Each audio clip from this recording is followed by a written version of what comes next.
এই যুবক ছেলেরা, তোমরা যারা শুধু জুমার নামাজ পড়ো, অথবা মাঝ বয়সী যারা, আপনারা যারা শুধু শুক্রবারের 2 রাকাত নামাজ পড়েন, এটা আপনাদেরকে কে শিখাইছে বলেন? কার থেকে আপনারা এটা নিলেন?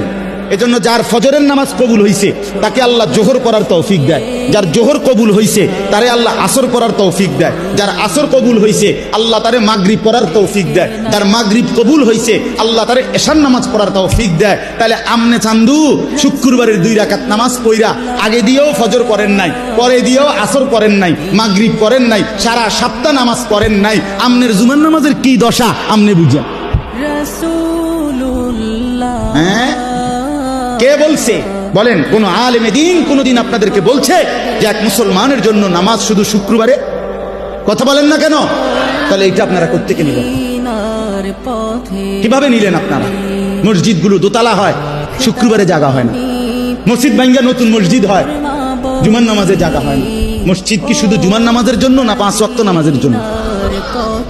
হ্যাঁ, শুনেন, এটা মনে রাখেন।